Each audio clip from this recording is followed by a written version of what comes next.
If you're watching this video, you're probably sick of blowing evals left and right. In this video, I'm going to show you a step-by-step approach how to trade prop firms, and I can promise you that if you follow every single step of this video, there is a very high chance of you becoming a funded trader. So let's get right into it. So guys, if you want to pass futures prop firms, you have to master risk management. You can have a profitable strategy, but if you don't know how to manage your risk, you will still fail accounts and you will still blow your evals. So let's get right into it. So the reason why risk management is the key factor in passing futures evaluations is because of these two different types of drawdown. So we have the intraday equity trading drawdown, and then we have the end of day trading drawdown. And the end of day trading drawdown is obviously much easier. The reason is your trading drawdown will only go up at the end of the day. So if you made 1% today, it will go up 1%. But if you didn't make profits and you had profits, for example, your trade was at 1-to-1, you didn't secure profits, it came back to break even, nothing will change. So you had closed the day at break even and nothing will change. Intraday trading drawdown, on the other hand, is very tough. Why? Because it trades on unrealized gains during the trading day. It's very easy to fail, very hard to pass, and the payout is even harder because you have the consistency rule, and then you have to make profits every day, but you have to get to the buffer stage without reaching the trading drawdown. It's very hard. And with this drawdown, only scalping works. You have to go for maximum 1-to-1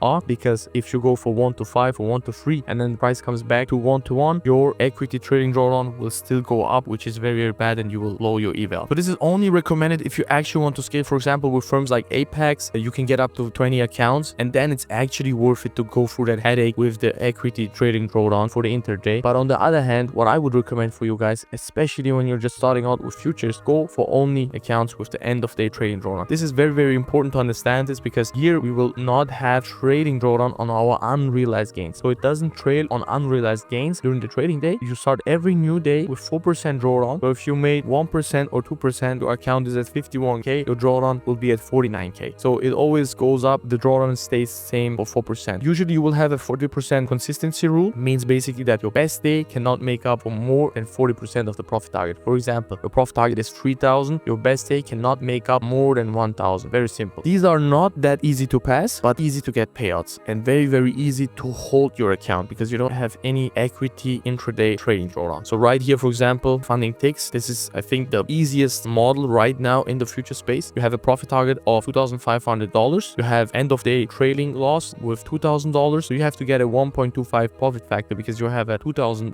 drawdown and you have to make 2,500. And if you compare it with the other challenges with like the equity trading drawdown, it is much easier for you to hold the funded because you also don't have a consistency rule on the funded stage. So basically you can get a payout very easy. The challenge is not that easy, maybe. It's also not that hard. Once you get to the funded stage, if you make $1,000 on one day, you don't have to make again like $1,000 or $500 because you don't have a consistency rule. You can make 5%, 2%, 1%, 0.5%. It doesn't matter. Also, pricing $167 per month. They have discounts, but then you have a big activation fee, which is something that you always have to keep in mind. For example, with funding ticks and with many other firms, you don't have an activation fee. So ideally, you want to go for the firms with no activation fee as well. So let's continue with the strategy. The best strategy to pass is to go for the base hits, because you have to adjust your strategy to futures prop firms, otherwise you will have a tough time. So always go for the base hits. What I mean by that is going for steady wins every single day. So this is ideal for day traders. It's a conservative approach and you're securing profits. You have a consistent growth and you're focusing on consecutive wins and a steady progress. You're not full porting, you're not trying to go for a home run. And this will also give you emotional stability, because why? Obviously you will have a high win rate by going for 1-to-1 trades, and your high win rate will give you more confidence, and you will have less anxiety and you will keep on trading rationally. So important thing with this is that you limit yourself to A+ setups only. Ideally, those setups have a 70% win rate, so you win 7 trades out of 10. This will help you also preserve capital and stay in the game longer. So why is risk management so important for your prop firm success? The reason is you have very strict parameters to trade with. So you have to focus on that and try to beat the odds and do your best to manage your risk. You have to preserve your capital and avoid blowing your account. You need the consistency to achieve steady and reliable growth, because you need the consistent wins every day or every other day at least. And you need emotional control to reduce stress and impulsive decisions, because if you can't control your emotions because you're over risking and you're over trading, then you will blow your evals or your funded accounts, which will be even worse. You will blow them very fast. Effective risk management helps you to survive inevitable losses and manage your emotions to avoid mistakes, because losses will always be part part of the game, but important thing is how you handle those losses. So right here we have a table which is very important. This is the win rate to the left hand side. We have the win rate, and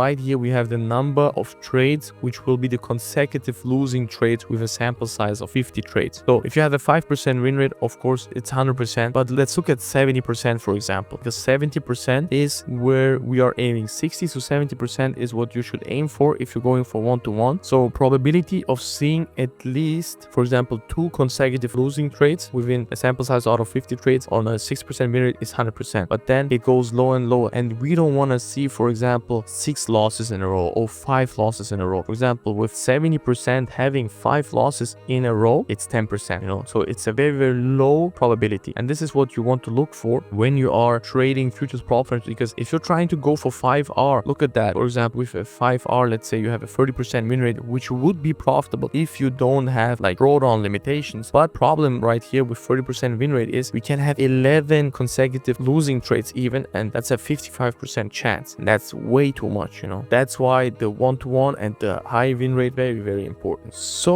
let's go through some case studies. Risk management in action. So on the left hand side we have a success story, and right here we have a failure story. So success story, trader A consistently used one-to-one approach with a 70% win rate. He passed the evaluation with minimal drawdown and emotional stress, confident and good mental health to trade the funded account. So this is the ideal scenario because you will have a very, very easy time passing the challenge, and because you passed the challenge easily because you didn't go through much drawdown, you will have a clear mind, you will be fresh to trade the funded accounts, and you will trade them disciplined. You will probably reach the payouts. But here on the failure story is the usual approach what a lot of people do, unfortunately, and that's why a lot of people are losing money, because right here trader B aimed for a home run, so he's full porting the account, risking everything, risking the entire drawdown, 4% on one trade. He blows multiple accounts until he wins the gamble, but probably messed it up again on the funded stage, and that's very, very key. Many people who are full porting the challenges are eventually losing the funded accounts anyways without reaching to payouts. So don't do that. Focus on real trading, guys. That's what I always can tell you. If you focus on real trading and you're not even like caring about the challenge, but you are just following the evaluation parameters, but following your edge at the same time, you will come out on top regardless. So let's go for the next steps. What kind of evaluation are we looking for? We are looking for an easy path to payouts. So ideally no consistency rule and intraday trading drawdown on the funded account. We look for very good pricing and no additional costs. So no activation fee. And what I would recommend for you before going for too many accounts, build confidence. Buy one account, pass one evaluation, get consistent payouts, and then try to scale your allocation and build upon that with your profits. So in this case, the ideal evaluation, for example, would be what we covered in the beginning. We had Apex and funding ticks. Apex is when you really are experienced and you're going for hyper scalping, but for the very, very easy approach, easy challenge, and actually the easiest path to payouts with no consistency rule is funding ticks. You can go for the Pro Plus plan, and with that plan, you basically have no consistency rule on the funded stage, so you can make as much as you want or as little as you want. It's basically very, very simple. You have to check that you get up to 50% or something with the code BROS, a link in the description, but you have to check that how much. They always have discounts like it is with every futures firm, so check that out. Look at all the valuations and decide what's the best for you. But the missing piece to the puzzle is actually the strategy in itself. So you can have the best risk management plan, but if your edge is not profitable, you will not pass, of course. So what you need is a strategy that is 100% mechanical based on a clear trade checklist. So if this and this and this happens, I enter. No discretion. Not if I have a feeling or whatever. No. If this and this happens, I enter that trade, and that's it. You need a 100% mechanical strategy. That is very, very important, guys. You need a high win rate, of course, and you need consistent daily setups, scalping and day trading. So there is no point in having a strategy that gives me 2-3 trades a month. We need a strategy that is consistently delivering me trades on a daily basis. So that's what we want. So I can tell you right away how I do it, and I use the manipulation model. The manipulation model obviously is my own strategy. If you're familiar with this channel, you know the strategy already, and we even have an indicator now based on it. So you don't even have the node strategy right here. You have the long signal, you have another long signal, TP hit, 2 long signals, and TP hit for both. So 3 trades basically for every session. Right here in this session you have a trade, in this session you have a trade. All 3 of them hit TP. Right here, look at that. This is NQ. This was gold on the left side, and this is NQ. We have a long in the Asia session, a long during the London session, and then a long during the NY session. As simple as that. I mean, it doesn't get easier than that. And right here we have the win rate table. We have the long win rate 71%, short 77, bull trap 75, bear trap 60%, and this is a sample size out of 54 trades, and these are are facts, these are statistics. So if you would follow, for example, this indicator or the strategy, you will come out on top and you will pass your evaluations. Of course, you don't have to use the strategy, but I'm giving you an example that you should have stats like this. And if you already have a profitable edge, then you can go ahead and follow the guide for the evaluation with that strategy. But you need a profitable strategy in the first place, guys. You can have the best risk management, the best discipline. If you don't know when to buy, when to sell, it's not gonna help. So this screenshot right here on the right side is actually from a member. He took these trades. People are passing valuations left and right based on the indicator, which is very, very crazy. We've invested like half a year in this and took us months and months to build this indicator, but it is done. The link is in the description. I think you can get like 33% off or something when you go for the yearly subscription. So check that out. So that's about it, guys. Like, comment, and subscribe. Share this video so everyone can learn how to pass futures prop firms. And if you have any questions, type them below in the comments and we can go over them. See you guys in the next video. Take care.